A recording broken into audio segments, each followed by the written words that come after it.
وَلَقَدْ يَسَّرْنَا الْقُرْآنَ لِلذِّكْرِ فَهَلْ مِن مُّدَّكِرٍ. Alhamdulillah, waqafa wa salamun ala ibadihi alladhina istafa, amma ba'd. Fa'udhu billahi minash shaitanir rajim. Bismillahir rahmanir rahim. Allahumma salli ala Sayyidina Muhammadin wa ala alihi wa sahbihi wa sallam. My honorable elder and younger, my dear brother and sister, Assalamu alaikum wa rahmatullahi wa barakatuhu. Today our topic, life after death. What is the Islamic concept of this topic? Life and death is an ever occurring phenomenon. In fact, the impact of death on human mind is, or it ought to be, so strong that man's life would seem nothing more than the flicker of a matchstick. The pace of death could not be stopped or halted, despite all the big progress made by man in the realm of science and technology.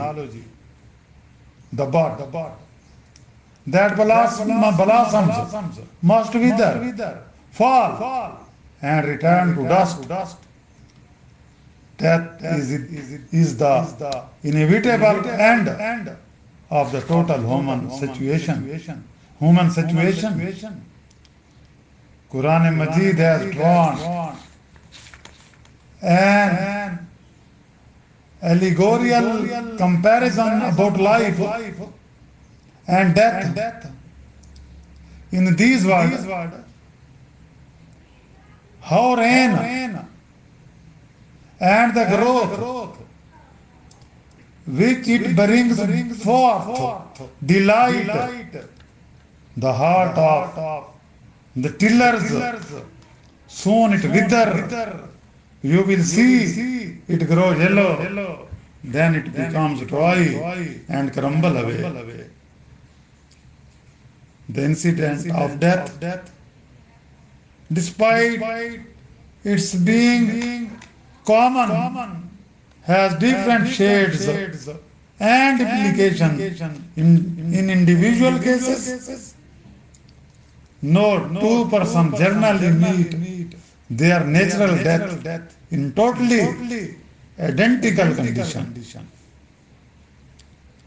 That goes to prove, if proof were needed, that there is a supreme power that determines the time and manner of death of each individual. And who this supreme power can be? Naturally, the one who gives life. And who gives life? Undoubtedly, Almighty Allah. Quran Majid says, how can you reject the faith in Allah, seeing that you were without life and He gave you life? Then will He cause you to die and will again bring you to life, and again to Him will you return. The circumstantial details of certain deaths are too amazing and fantastic to grasp.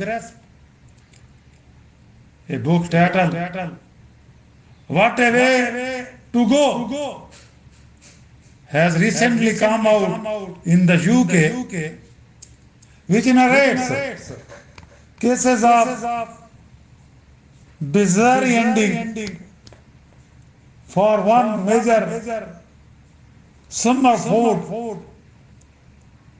A Canadian cavalryman in Flanders in 1918 was struck by lightning and invalidated out of the First World War. 6 years later, lightning struck him again, partly paralyzing him in 1930. He was hit by lightning for a third time and paralyzed completely.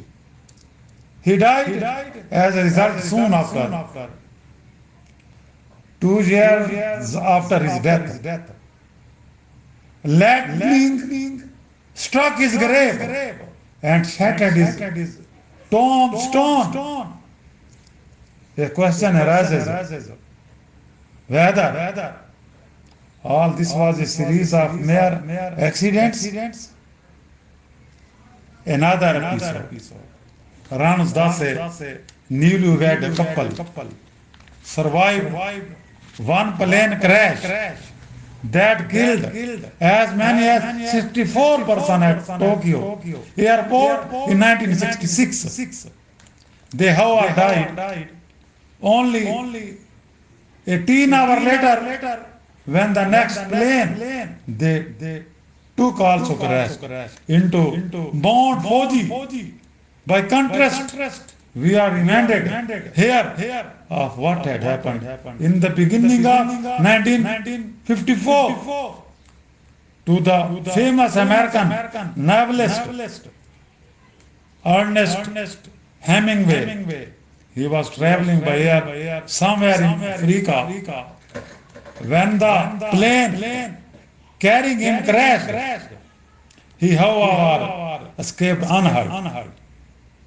The second plane that he boarded also crashed, but he again escaped unscathed.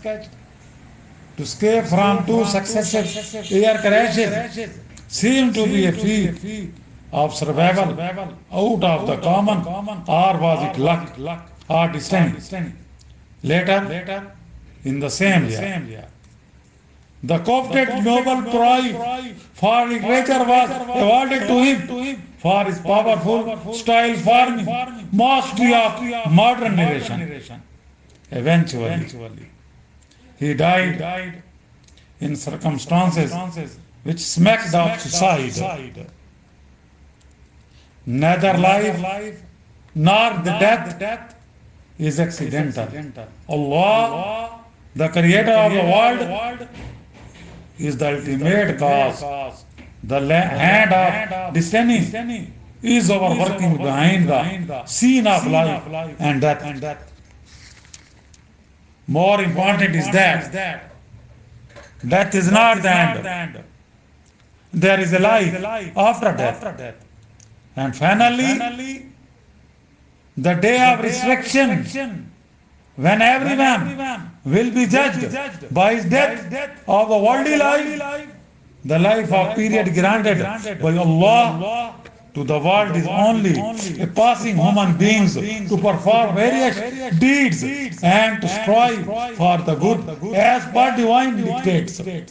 Consequently, when the day comes, each soul shall know what it had sent forward for its salvation. And the day will not mean the doom of everything.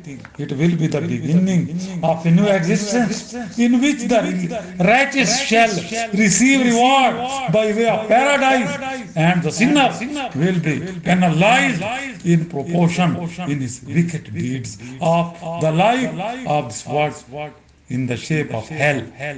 Quran Majid says, no, you all that.